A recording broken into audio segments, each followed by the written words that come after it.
Na semana passada, eu dei início aqui a uma minissérie, a gente vai terminar ela hoje, uma minissérie de 2 capítulos, intitulada Feito ou Faça. Qual é a sua escolha? Viver com base no feito ou com base no faça?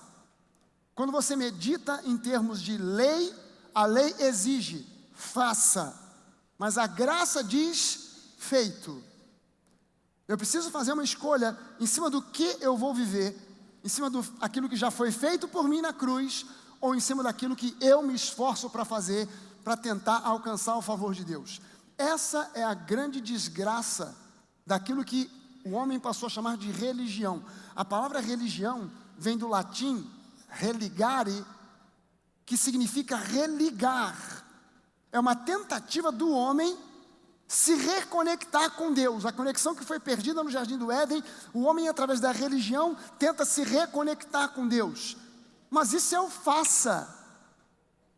Eu vivo com Deus, o meu relacionamento com Deus se baseia naquilo que foi feito. O faça exige de você uma série de pré-requisitos para que você consiga se reconectar com Deus. O feito, Jesus já se reconectou por nós, já nos reconectou através dele, do seu sangue, e nós não precisamos mais de religião para nos reconectarmos com Deus, nós só precisamos de Jesus. Amém? Você pode dizer para a pessoa que está perto de você, Jesus é a conexão com o céu. Ele é o caminho, a verdade e a vida, não há outra alternativa. A religião é confusa.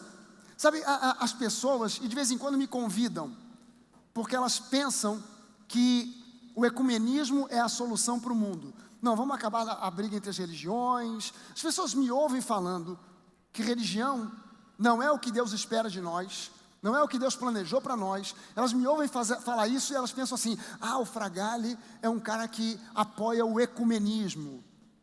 Ele apoia a união de todas as religiões. Gente, se uma religião já dá problema, imagina todas as outras juntas. Aí as pessoas falam assim, não, mas a gente tem que se unir com base no amor. Não é com base em doutrinas e tal, é com base no amor. Bem, depende de que tipo de amor você está falando, né? Porque se você quiser se unir comigo com base no amor, esse amor tem que ser ágape, que é o amor incondicional, sobrenatural, que vem do próprio Deus. Não pode ser um amor humano, um amor ensinado pelas religiões. Não pode ser um amor da lei. Ame ao seu próximo como a si mesmo. Tem que ser o amor da graça. Ame ao próximo como Jesus te amou. E quando a gente tenta unir as pessoas com base nesse amor humano, vai surgir conflito e confusão. Por isso que o ecumenismo nunca funcionou. Você já reparou isso? Já percebeu isso? Que o ecumenismo nunca funcionou? Já conseguiu entender isso aí? Já visualizou isso? Eu não sei por que ainda insistem nessa conversa, porque isso nunca funcionou e nunca vai funcionar. Por quê? Porque estão falando de um tipo de amor que não é o amor que Deus espera que nós tenhamos uns pelos outros. O amor que nós temos que ter uns pelos outros é um amor divino, sobrenatural, que só recebe aquele que nasce de novo. E para nascer de novo você precisa estar em Cristo, não na religião A, B ou C. E hoje, o título dessa mensagem de hoje, se na semana passada nós falamos sobre as leis que Deus implanta no nosso coração, nos dias de hoje, no tempo da graça, e nós vimos que aquilo que Deus implanta no nosso coração hoje não são os 10 mandamentos, mas é a lei do amor, do Espírito da vida, porque Jesus disse, um novo mandamento eu dou a vocês. Se fosse para continuar nos 10 mandamentos, ele diria, pratiquem os 10 mandamentos e está tudo certo, mas ele disse, não, um novo mandamento eu dou a vocês. E nós vimos que o que amarra tudo é quando nós lemos Hebreus 8, versículo 12, onde ele diz, eu vou cumprir toda a minha aliança por uma razão, porque para com as suas iniquidades eu usarei de misericórdia, de graça, e dos seus pecados eu jamais me lembrarei. Peraí, o pessoal não entendeu, vou repetir. O próprio Deus diz para nós na sua palavra, que todos os itens da nova aliança vão funcionar para nós de forma eficaz. Por quê? Porque para com as suas iniquidades, com os seus erros, fracassos, com os seus pecados, eu usarei de misericórdia, de graça, e dos seus pecados eu jamais me lembrarei. Aleluia, amém. Hoje, a gente continuando falando sobre o faça ou feito, o título dessa mensagem de hoje é Ouça a Cristo. Ouça a Cristo. Qual é a solução quando a gente fala, eu citei aqui a questão da tentativa dos homens de juntar as religiões, que não é uma coisa, isso não é de Deus, isso não tem nada a ver com Deus, juntar as religiões. Qual é o segredo de haver unidade entre os povos, entre as pessoas? É que todos passem a dar ouvidos a Cristo. Se todo o mundo desse ouvido a Cristo, se todo mundo desse ouvido àquilo que diz Jesus, o mundo seria diferente. Deus, Ele é bom, e Ele nos ama de uma forma indescritível. A gente gasta horas, dias e semanas tentando descrever o amor de Deus por nós, e a gente nunca fará uma descrição satisfatória, porque o amor de Deus por nós, Ele nos ama de uma forma indescritível. Amém? Ele nos ama de uma forma incondicional. Já de cara isso, aos olhos humanos, é loucura. Deus ama você e a mim de forma incondicional. Ele não impõe uma condição, Ele não coloca um se, Ele não coloca, olha, mas Ele simplesmente nos ama intensamente, incondicionalmente, de uma forma indescritível. E esse Deus que nos ama incondicionalmente, nos criou e nos chamou para vivermos pela fé. O justo viverá pela fé. O justo não viverá pela economia do país, o justo não viverá pelos seus próprios recursos, o justo viverá pela fé. E eu quero fazer uma nova definição de fé. A gente sabe que a Bíblia tem a definição mais perfeita sobre o que é fé.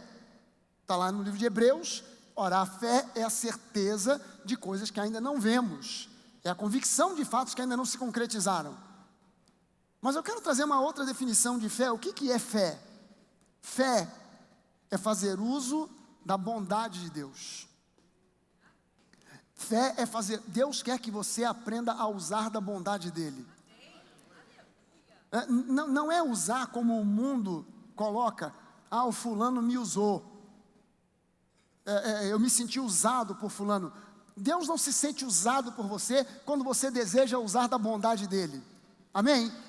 Porque Jesus fica super feliz e alegre quando nós usamos da graça, do poder dEle, para que essa graça, essa bondade, esse amor se manifeste na nossa vida e nesse mundo. Amém? Fé é fazer uso da bondade de Deus. Fé é viver com base no feito. Fé é sair do sistema do faça e viver com base no feito. Tem um grande problema. O grande problema para nós vivermos pela fé é que nós somos treinados pela vida, pelo mundo, para vivermos com base no faça. O mundo nos treina para isso, a vida nos treina para isso, e nós ficamos tão focados nisso, que mesmo depois de nascidos de novo, nós temos dificuldade para focar no feito. E a gente continua focando muito no faça. E assim, focando no faça, a gente passa a viver com base nos nossos próprios recursos, que são extremamente limitados. Extremamente limitados. É preciso aprender a viver fazendo, mas com base no feito.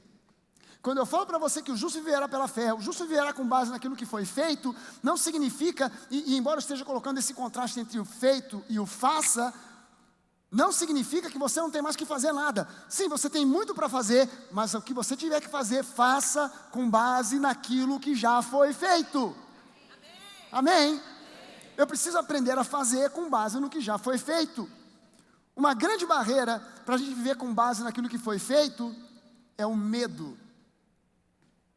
É o medo. Qual é o grande inimigo da fé? Qual é a grande força oposta à fé? Quando a gente pergunta isso, geralmente nas aulas da escola bíblica, a gente pergunta para os alunos, a gente está dando aula sobre fé, fundamentos da fé, e a gente pergunta, qual é o grande antagonista da fé? E a maioria das pessoas responde, a incredulidade, a dúvida. Não, o grande antagonista da fé é o medo.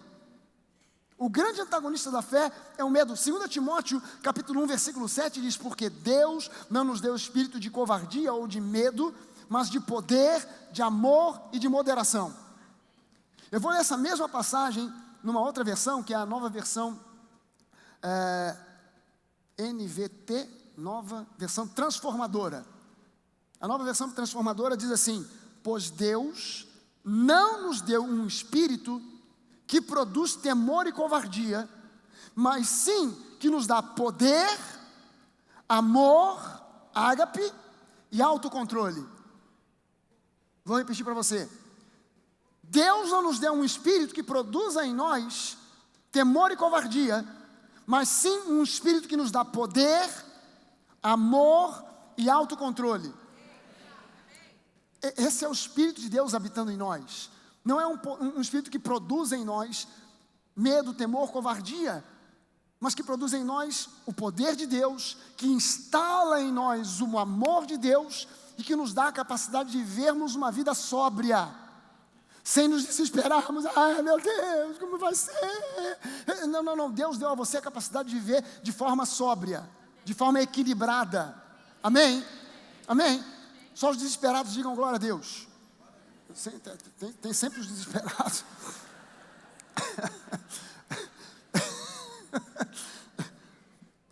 É preciso entender que por detrás do medo existe um espírito opressor.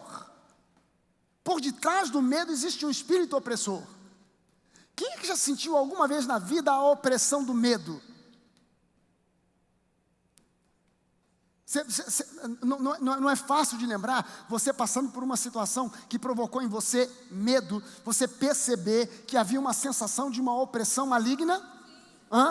Porque por detrás do medo existe um espírito opressor. E é exatamente esse espírito opressor.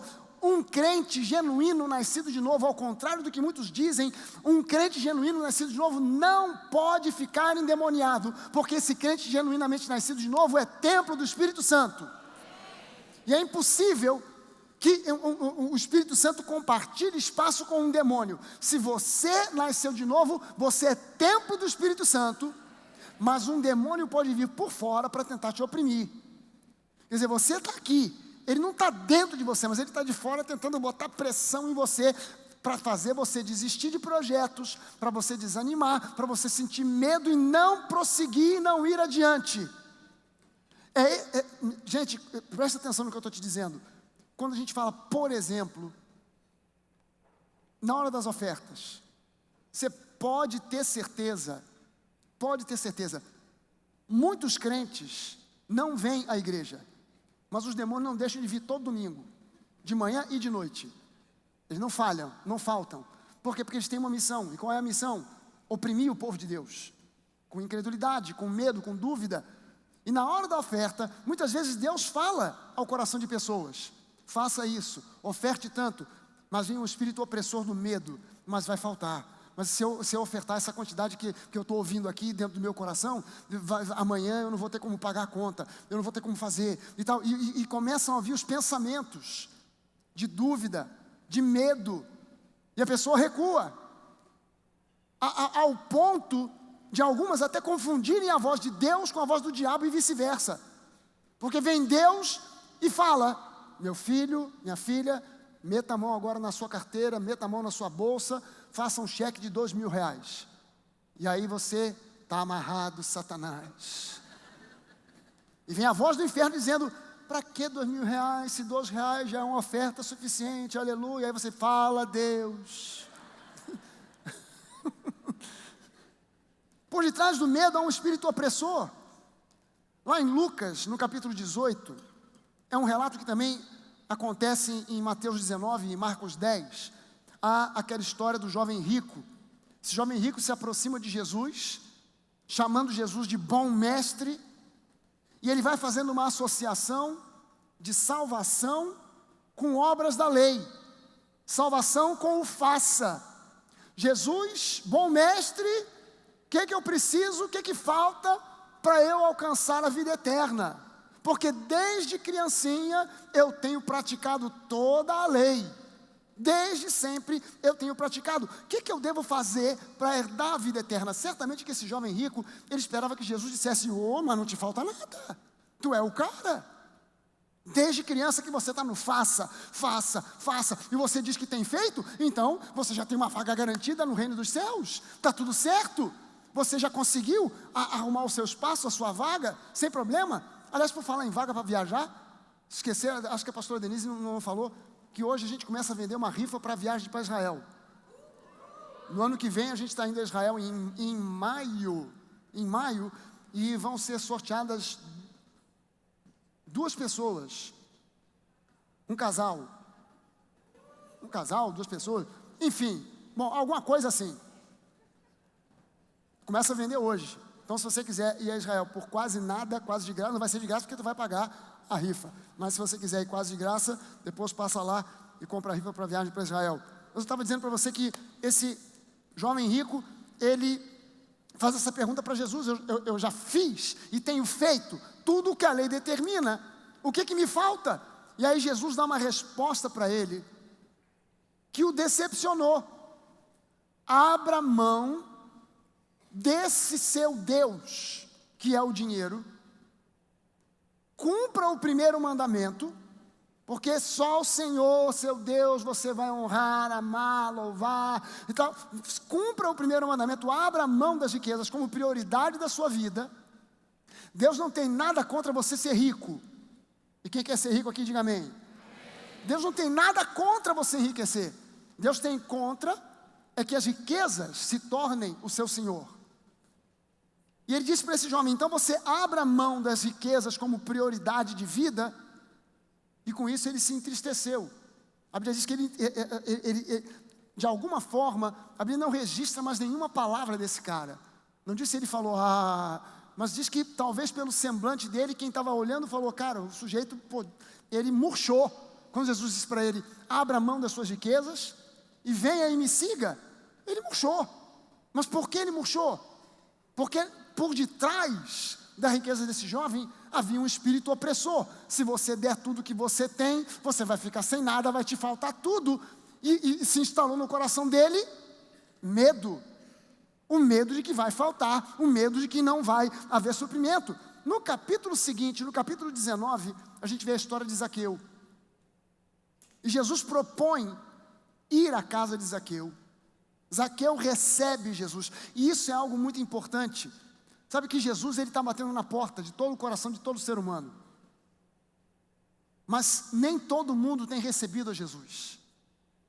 Esse jovem rico, ele não atendeu, ele não pretendeu receber Jesus. Ele pretendeu ser recebido. Ele tentou abrir caminho com o seu faça. Mas Zaqueu não, Zaqueu só queria ver Jesus. Jesus passa por ele e diz: Zaqueu, eu quero ir na sua casa. E Zaqueu podia dizer: Jesus, na minha casa você não entra.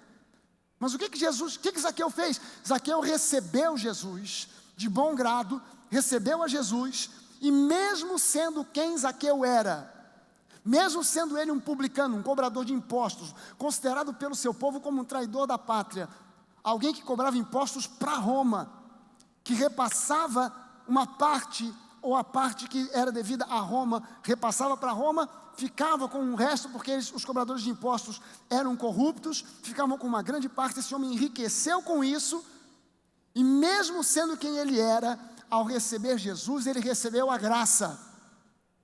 Ao receber Jesus, ele recebeu a graça. O seu coração se abriu, ele foi salvo, e imediatamente, não uma semana depois, não depois de ser convencido por Jesus, por Pedro ou por alguém, imediatamente ele começou a agir com generosidade. E entenda o seguinte: generosidade tem tudo a ver com ousadia, e ousadia tem tudo a ver com fé. O justo viverá pela fé, mas para exercitar a fé, eu preciso de ousadia. Para exercitar a fé, eu preciso ter um coração aberto para a generosidade, porque a fé, ela está mais preocupada em dar do que em receber. Por quê? Porque é mais bem-aventurado o dar do que receber. E quando eu dou, não estou simplesmente dando, eu estou semeando. E quando eu semeio, eu terei uma colheita. Alô? Quando eu semeio, eu terei uma colheita. Qual é a diferença entre esses dois homens tão ricos? Qual a diferença entre eles? E veja que só o seguinte: Jesus, depois de ter falado com aquele jovem rico, Jesus disse, e disse isso na frente dele, porque a Bíblia não diz que ele se retirou. Ele ficou triste, ele murchou, e aí Jesus fala assim: vocês estão vendo? É mais fácil um camelo passar pelo buraco de uma agulha do que um rico entrar no reino dos céus. E aí Pedro fala assim: Jesus, nós deixamos tudo por tua causa, e aí como é que vai ser? Ele fala: olha, não se preocupe, porque os impossíveis para os homens são possíveis para Deus. E não há ninguém que, tendo deixado mãe, casa, riqueza, isso e aquilo, não receba ainda nessa vida 100 vezes mais. Qual foi a diferença desses homens entre Zaqueu e o jovem rico? A diferença é que um deu ouvidos a Jesus, Zaqueu, o outro não, o jovem rico. Um deu ouvidos a Jesus. Você entende que se aquele jovem rico tivesse dado ouvidos a Jesus, ele dissesse: ok, Jesus, já que você está dizendo que é para dar tudo para os pobres, depois te seguir, eu vou fazer o que você está dizendo, porque você é o Messias, você é o bom mestre. E até Jesus perguntou para ele: por que você está me chamando de bom, se não há um que seja bom a não ser Deus? Será que você está entendendo ou considerando que eu sou realmente o Filho de Deus? Que eu sou o Messias? Bom mestre? Bom, se você considera que eu sou realmente o Messias, então faça o que eu estou te dizendo, e depois você vai ver o resultado. Mas o que fez com que esse jovem não experimentasse o resultado que Jesus queria que se produzisse na vida dele? Medo. Ele se segurou, porque ele ficou mais firmado nas riquezas do que na palavra de Jesus. Mas quando você dá ouvidos a Jesus, você entende que Jesus não queria um centavo desse jovem rico. Você consegue entender isso? Que Jesus não precisava do dinheiro dele para nada, e que Jesus não estava interessado em que ele ficasse pobre e miserável. Jesus apenas queria que ele tomasse uma posição, uma atitude de fé, porque o justo viverá pela fé. Era só isso que Jesus queria. E talvez se ele dissesse na hora: ok, Jesus, você falou, eu vou fazer. Jesus talvez até dissesse assim: não pode parar, não precisa fazer não. Eu só queria, era só um teste, eu só estava querendo saber até onde você estava disposto a ir, até aonde você estava disposto a me ouvir. E agora que você demonstrou que realmente está disposto, pode ficar com a sua riqueza, faz com ela o que você quiser. E se ele tivesse feito isso, eu garanto para você que aí mesmo é que ele ia pegar o dinheiro e ia dar para os pobres. Aí mesmo é que ele ia fazer, porque o coração dele ia se abrir para generosidade, como se abriu o coração de Zaqueu. Mateus 16, dos versículos 13 até o 19, diz assim: indo Jesus para a região de Cesareia de Filipe, perguntou aos seus discípulos: quem os outros dizem que é o Filho do Homem? E eles responderam: uns dizem que é João Batista, outros dizem que é Elias, outros dizem que é Jeremias, ou um dos profetas. Presta sua atenção, porque esse primeiro versículo aqui, ele dá para nós uma dica de alguma coisa que vai vir um pouco mais adiante, dizendo aqui que Jesus, ele foi para a região de Cesareia de Filipe. Na Palestina, na época, na Terra Prometida, em Israel, havia 2 Cesareias, e ainda existe até hoje, 2 Cesareias. Uma Cesareia de Filipe, que fica ao norte de Israel, e uma outra chamada Cesareia Marítima, que fica mais ao sul, já próxima de Nazaré. São 2 Cesareias. Ele diz aqui que Jesus foi para o lado, para a região de Cesareia de Filipe, ou seja, ao norte de Israel, aonde fica o Monte Hermon. E aí ele pergunta: quem é que os outros dizem que eu sou? Que é o Filho do Homem. Uns dizem que é João Batista, outros dizem que é Elias, outros dizem que é Jeremias, um dos profetas. Mas e vocês? Quem vocês dizem que eu sou? E respondendo Simão Pedro disse: o Senhor, você é o Cristo, o Filho do Deus vivo. Então Jesus lhe afirmou: bem-aventurado é você, Simão Barjonas, porque não foi carne e sangue que te revelaram isso, mas o meu Pai que está nos céus. Também eu te digo que você é Pedro, e sobre essa pedra eu edificarei a minha igreja, e as portas do inferno não prevalecerão contra ela. Eu lhe darei as chaves do reino dos céus, e o que você ligar na terra terá sido ligado nos céus, o que você desligar na terra terá sido desligado nos céus. Veja só o seguinte, existe aqui uma porção aqui muito mal entendida, que é quando Jesus diz para Pedro, Pedro, sobre essa pedra eu vou edificar a minha igreja. Você é Pedro e sobre essa pedra eu vou edificar a minha igreja. Então tem o pessoal que pensa que a igreja ela foi edificada sobre Pedro, em cima de Pedro. Mas Jesus, se você olhar esse texto no original grego, no grego existe um jogo de palavras aqui. Porque Jesus diz assim, você é Petros, mas sobre essa Petra eu vou edificar a minha igreja. Petros, que é Pedro, é uma pedrinha. Petra é uma rocha, uma montanha rochosa. Jesus usou um jogo de palavras dizendo, você é uma pedrinha, mas é sobre essa rocha, não sobre a pedrinha, sobre essa rocha. Que rocha? A revelação de que Jesus é o Filho do Deus vivo. Quem é que já teve essa revelação alguma vez no seu coração? Peraí, só nós 4? Peraí, quem é que já teve uma revelação no seu coração de que Jesus é o Filho de Deus, é o Salvador, é o Messias? Ok, então da mesma forma que Jesus pôde dar a Pedro, por causa dessa revelação, as chaves do reino, você também tem essas chaves. Amém? Porque você também teve a mesma revelação que Pedro teve.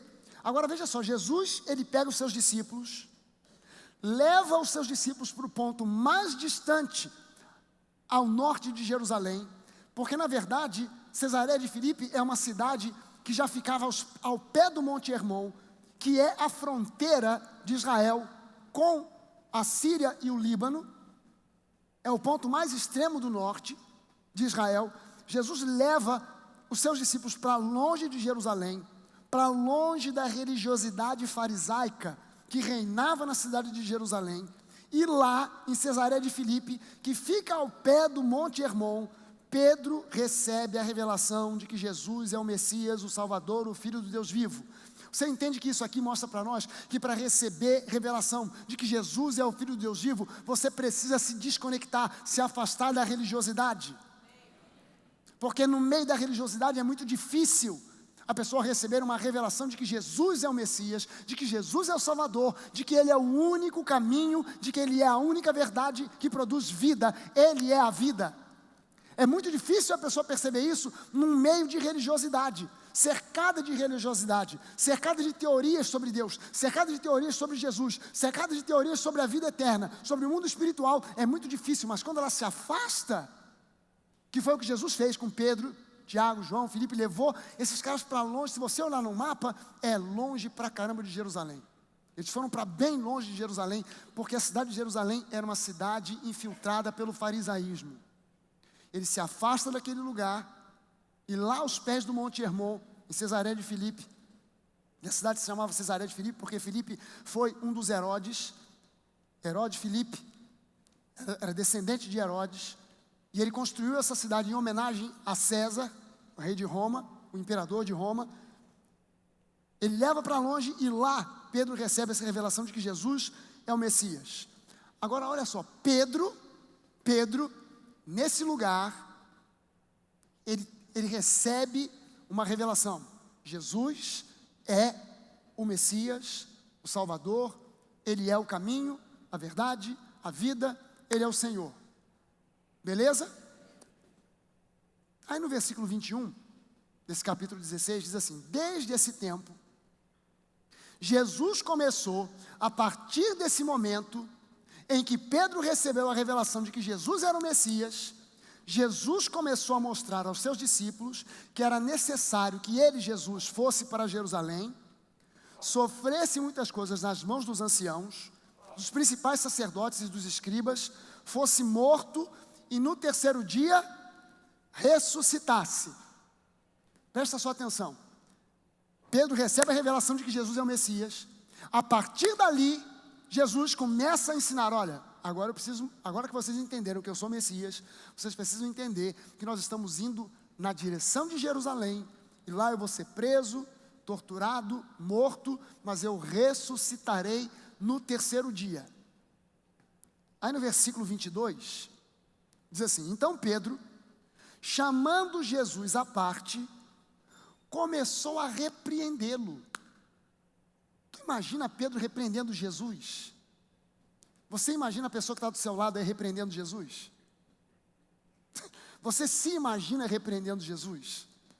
Ainda mais depois de ter dito para Jesus: você é o Cristo, você é o Filho do Deus vivo, você é o Messias, você é o Salvador. E aí Jesus, quando começa a ensinar para eles que era necessário que ele fosse a Jerusalém, e lá ele seria preso, torturado e morto, Jesus recebe uma repreensão de Pedro, que chega perto de Jesus e diz: Jesus, tem compaixão de ti, isso de modo nenhum irá lhe acontecer.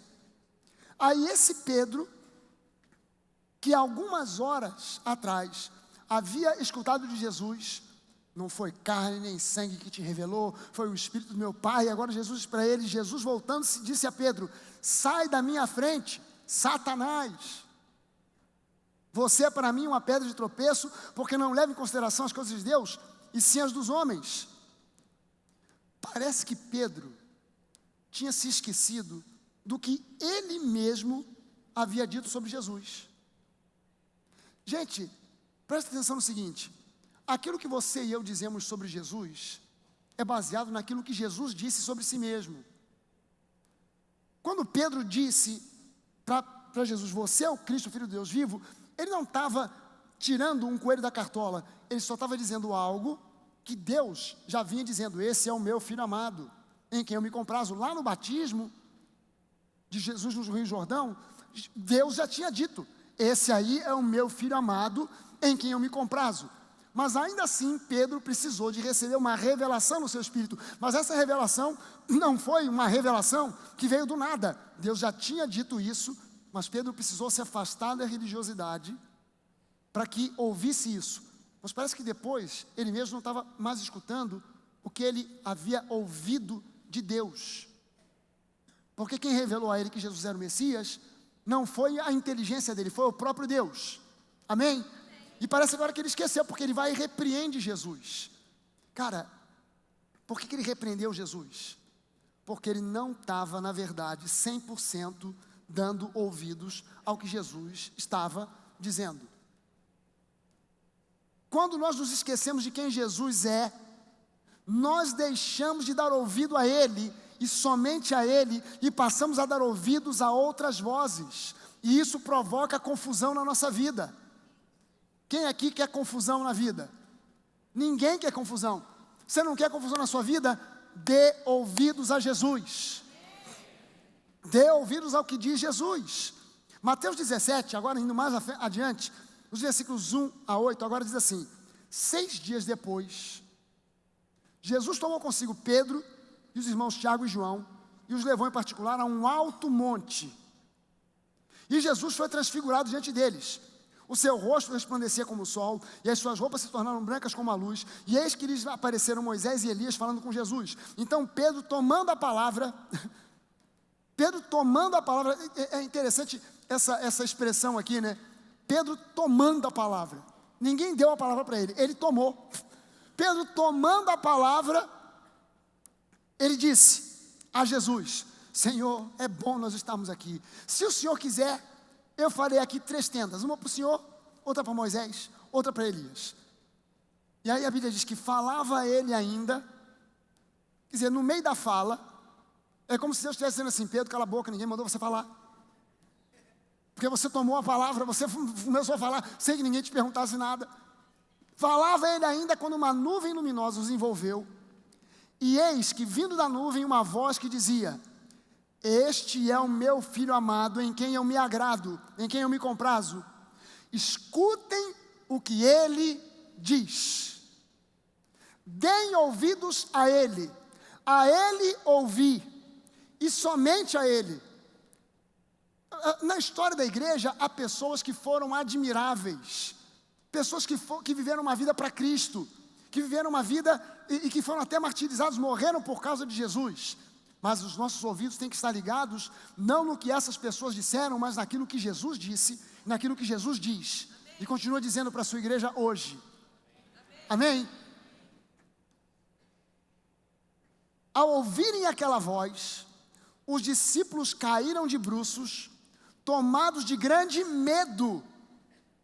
Quando eles ouviram aquela voz, esse é o meu filho amado em quem eu me comprazo, a ele ouvi, eles caíram de bruços, caíram de cara no chão, morrendo de medo.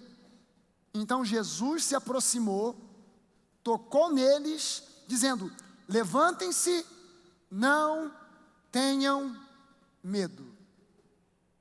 Levantem-se, não tenham medo. E eles, levantando os olhos, não viram mais a ninguém a não ser Jesus. Quando Jesus toca neles e diz: levantem-se, não tenham medo, eles olham e já não veem Moisés, já não veem Elias, mas eles veem apenas a Jesus. Por quê? Porque até então eles davam ouvidos a Jesus, mas também a Moisés, a Elias, a profetas, ao Antigo Testamento. Agora eles só estavam focados em Jesus. A ele ouvi, esse é o meu filho amado, em quem eu me comprazo, a ele ouvi. Tem um grupo de estudiosos que acredita que esse episódio aconteceu num monte chamado Monte Tabor. Se você for procurar na internet, Monte Tabor, é o Monte da Transfiguração. Só que o Monte Tabor fica do lado de Nazaré. Quando você vai a Nazaré, você do alto de Nazaré, que é uma cidade que fica no alto, você consegue ver de um precipício onde tentaram jogar Jesus, aquela primeira pregação de Jesus, hoje essas escrituras se cumpriram, o Senhor me chamou, me ungiu para libertar os cativos, dar vista aos cegos. Queriam jogar Jesus num precipício. Quando você vai a esse precipício onde tentaram jogar Jesus, você vê de um lado o Monte Tabor, do outro você vê Edom, e você enxerga no meio o Vale do Armagedon. O Vale do Armagedon, o pessoal chama de Armagedon, mas que o certo é o Vale do Armagedon. Você vê lá o vale e vê o Monte Tabor. O Monte Tabor é do lado de Nazaré. Nazaré é bem mais ao sul. Você percebeu aqui que o último lugar que a Bíblia diz que Jesus estava com seus discípulos era em Cesaré de Filipe? Então é muito mais provável que Cesaré de Filipe, sendo aos pés do Monte Hermon, qual foi o lugar da transfiguração? No Monte Hermon. E eu vou dizer para você por que eu acredito que foi no Monte Hermon. Em primeiro lugar, o Monte Tabor é próximo de Nazaré, que é bem mais ao sul. O Monte Hermon é a última localidade onde é citado que Jesus estava com seus discípulos. O Monte Tabor tem 575 metros de altura. O Monte Hermon tem 2.814. Aliás, o Monte Hermon, ele é tão alto que ele tem neve quase que o ano inteiro. Quase o ano inteiro. Lá é uma estação de esqui. Eu fui ao Monte Hermon, numa das viagens que eu fiz a Israel. Fomos eu com a Denise e mais o pessoal que estava com a gente. Subimos ao Monte Hermon, lá tem uma estação de esqui. Mas naquela época, era uma época de calor, não estava com neve, mas lá é neve quase que o tempo inteiro. E a Bíblia diz que Jesus levou seus discípulos, Pedro, Tiago e João, a um alto monte. Então, se ele já estava mais perto do Monte Hermon, é mais provável que esse alto monte fosse realmente o Monte Hermon. O cume do Monte Hermon é recoberto de neve quase o ano inteiro. E essa neve é uma das origens da água do Rio Jordão. Quando essa neve começa a derreter, a porosidade da rocha faz com que a água penetre na rocha. Alguma parte dessa neve também escorre pelas encostas e é uma das nascentes do Rio Jordão, é a água do monte ou a neve do Monte Hermon. Além disso, neve na Bíblia tem um significado muito interessante. Lá em Isaías capítulo 1, no versículo 8, Deus diz o seguinte para o seu povo: ainda que os seus pecados sejam como a escarlate. Sabe que escarlate é uma cor, é um vinho, é cor de sangue. É um vinho fechado, quase preto. Ele diz: ainda que os pecados de vocês sejam como a escarlate, eu farei com que eles se tornem brancos como a neve, puros como a neve. E lembre-se que Jesus, dali do Monte Hermon, de Cesaré de Filipe, ele estava se dirigindo para Jerusalém, onde ele iria morrer pelos nossos pecados. Além do mais, há uma comparação entre o Monte Hermon e o Monte Sinai. O Monte Sinai fica num deserto. O Monte Hermon fica na terra prometida, a terra que emana leite e mel. O Monte Sinai é um lugar de calor e sequidão. O Monte Hermon é um lugar de refrigério e águas que fluem para alimentar o Rio Jordão. E é preciso que a gente se lembre dessas coisas. É ali no Monte Hermon, o monte mais alto de Israel, é o ponto mais alto de Israel, longe da religiosidade, longe dos fariseus, em meio ao refrigério da neve, onde Deus diz a ele, a Jesus: deem ouvidos, ouçam a ele. E o que Jesus diz aos seus discípulos depois da ordem do Pai de que a ele, Jesus, os discípulos dessem ouvidos? O que Jesus diz para esses discípulos? Ele diz simplesmente: levantem-se e não tenham medo. Jesus não disse: isso mesmo, deitadinho aí, de cara no chão. Duvidou? Não. Levantem-se e não tenham medo. Queria que você dissesse para a pessoa que está perto de você: irmão, não tenha medo. No seu espírito, erga-se, levante, fique de pé no seu espírito. Tenha uma atitude de quem está erguido. Encolhe a barriga, estufa o peito e não tenha medo. Deus é contigo. Você pode dizer isso em alto e bom som? Não tenha medo. Deus é contigo. Diga mais uma vez: não tenha medo. Deus é comigo. Diga para você mesmo: não tenha medo, Deus é comigo. Dar ouvidos a Jesus é o principal mandamento da nova aliança. E dar ouvidos a Jesus é dar ouvidos à graça. Dar ouvidos a Jesus é dar ouvidos à graça, porque a graça é uma pessoa. Você consegue entender, você consegue, juntando essas peças todas, que o relacionamento com Deus hoje, na nova aliança, não se baseia em leis, não se baseia em regras, não se baseia em ritos ou coisas semelhantes? Você consegue entender que no Novo Testamento não existe, por exemplo, uma ordem para jejuar. No Antigo Testamento tem, mas no Novo Testamento não tem ordem para jejuar. Você quer jejuar? Jejue, mas não tente fazer disso uma regra, não tente fazer disso um mandamento, não tente impingir isso sobre outras pessoas. Alguém chega para você e diz: rapaz, eu estou passando por uma dificuldade danada, você já orou? Já orei. E jejuar? Já jejuou? Ainda não? É por isso que não recebeu? Onde é que você encontrou isso no Novo Testamento? Onde é que tem isso escrito no Novo Testamento? Você quer jejuar? Jejua, mas não tenta impor isso sobre ninguém, porque não há uma ordem no Novo Testamento para a gente jejuar. Não há uma ordem no Novo Testamento para você orar por um certo período de tempo, em certos dias. Você reparou isso? No Antigo Testamento tem, mas na Nova Aliança não existe uma ordem dizendo: vocês têm que orar no mínimo 20 minutos por dia. Paulo escrevendo para a igreja de Éfeso. E não se esqueçam da ordem que foi dada por Jesus: mínimo de oração, 20 minutos por dia. Tem essa ordem na Bíblia? No Novo Testamento? Não tem. E tem que ser no sábado, ou tem que ser nas quartas, ou segunda, quarta e sexta.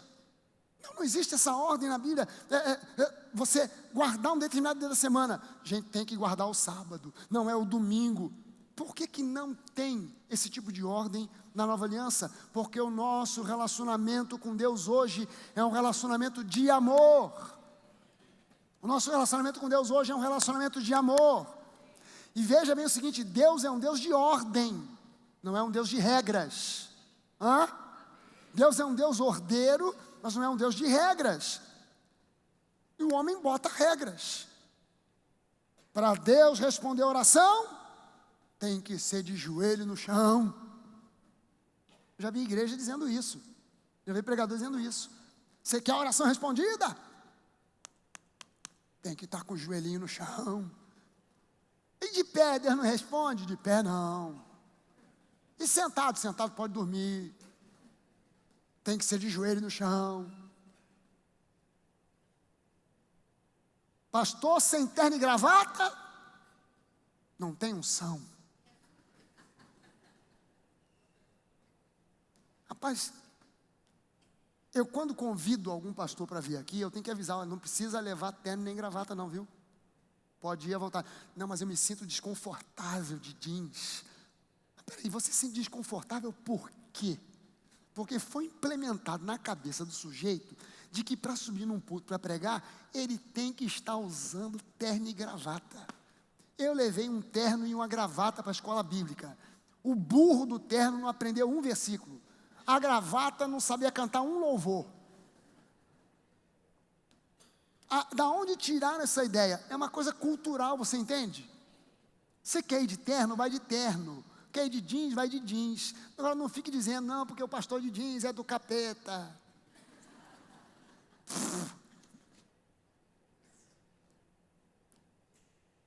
Regras. Eu sou de Deus, então eu não como nem carne de porco, nem camarão. Também não jogo bola. Não vou ao Maracanã. Também não vou ao cinema. E não namoro, eu só faço a corte.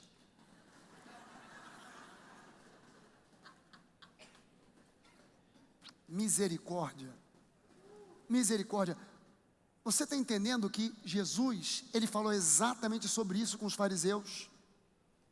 Vocês não entram no reino e nem deixam ninguém entrar por causa das invenções que vocês fazem, das tradições que vocês inventam, e vocês acabam criando um fardo que nem vocês aguentam carregar, mas que exigem que o povo carregue, porque vocês ficam inventando regras, e por causa das regras que vocês inventam, o povo não é abençoado. Quem é que disse que ir ao Maracanã é falta de santidade? Principalmente se for para torcer pelo Fluminense.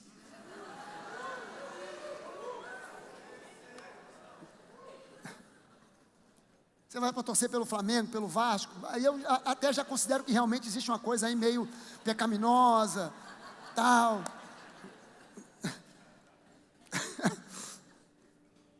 Quem é que disse que ir ao cinema é do diabo? Quem é que disse que ir à praia é uma coisa diabólica? Ah, pastor, mas tem que guardar o sábado. Tem igreja que diz que você tem que guardar o sábado. Aí você pergunta para o sujeito assim, mas vem cá, por que é o sábado? Por que tem que ser o sábado? Não, porque isso foi instituído por Deus, é estatuto perpétuo. Está escrito.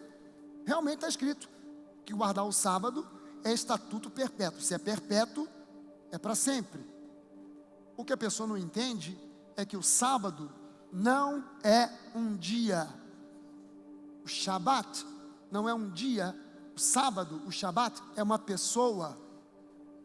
Vinde a mim, todos vocês que estão cansados, sobrecarregados, oprimidos pela religiosidade, e eu, que sou o verdadeiro Shabat, darei a vocês descanso.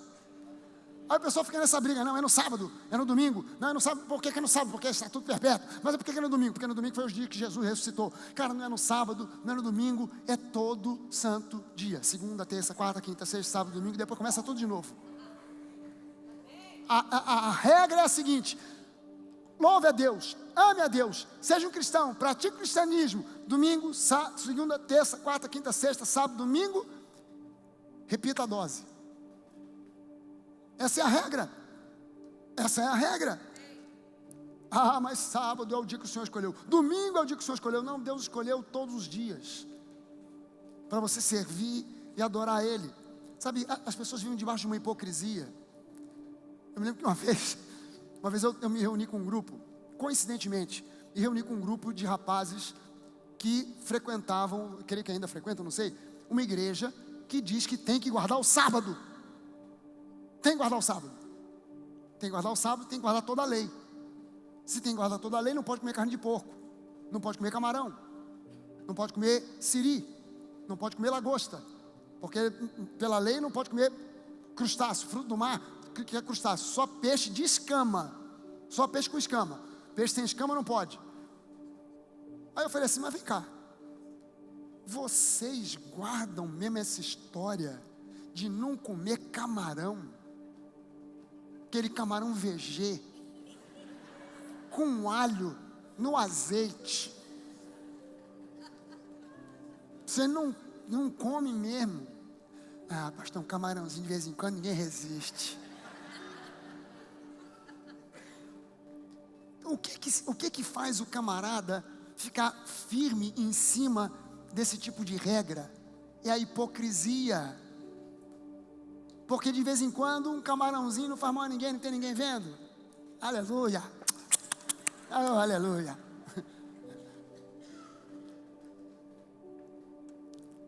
Ah, pastor, mas somente os hinos de Antão são música santa. Bateria e guitarra não são coisa de Deus. Você acha mesmo? Você sabe uma coisa que eu não curto, não gosto, é pagode. Eu não curto. Eu fui educado no rock and roll, então não tem jeito. Mas eu sinto falta de ter música em ritmo de pagode na igreja. É um ritmo que ainda não foi explorado na igreja. Pastor, mas pagode pode? Ao único que é digno de receber a honra e a glória. Por que não?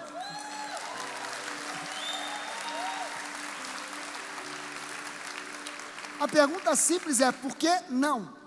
Eu não gosto, mas tem quem goste. Quer dizer, porque eu não gosto, não é santo. Não, bota aí que vai ter gente que gosta, de repente enche a igreja do pagodeiro aí, aleluia.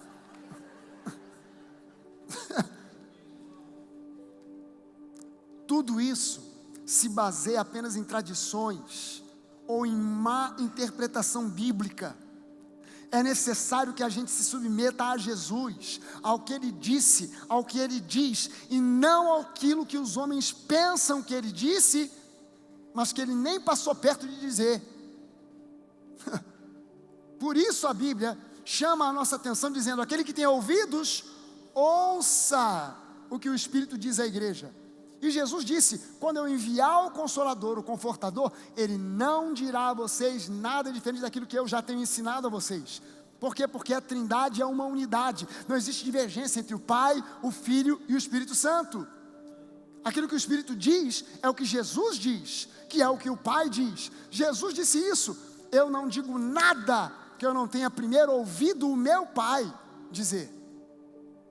Eu não sou um filho rebelde. O pai disse, não, mas eu vou dizer outra coisa. Não, eu digo a mesma coisa que o pai disse, e o Espírito Santo vai dizer a mesma coisa que eu digo. Por isso a Bíblia alerta: aquele que tem ouvido, ouça o que o Espírito diz à igreja. Por isso a Bíblia nos diz lá em Romanos 10:17, que a fé vem pelo ouvir, e ouvir a pregação da palavra de Cristo. Esse é um detalhe importante. Tem algumas Bíblias que estão traduzidas como ouvir a pregação da palavra de Deus, mas no original não está escrito Theo, está escrito Christus. Ah, mas Cristo e Deus é a mesma coisa. Sim, ambos são Deus, claro, é a mesma coisa. Mas quando fala a palavra de Cristo, é a palavra da graça. A fé vem pelo ouvir a pregação da palavra do Messias, da nova aliança, que é a palavra da graça. Amém, gente? Ouça a Cristo. Ouça a Cristo, dê ouvidos a Ele, dê ouvidos à voz da nova aliança, dê ouvidos à voz da graça, dê ouvidos a essa voz amorosa, que te ama incondicionalmente, dê ouvidos a essa voz que não te condena, dê ouvidos a essa voz que quer te restaurar, te transformar, fazer de você imagem e semelhança dEle próprio. Dê ouvidos a essa voz que não traz sobre você regras, mandamentos, opressores, esquisitos, estranhos. Dê ouvidos a essa voz. Seja guiado e dirigido pelo Espírito Santo. Amém? Vamos ficar de pé, vamos orar.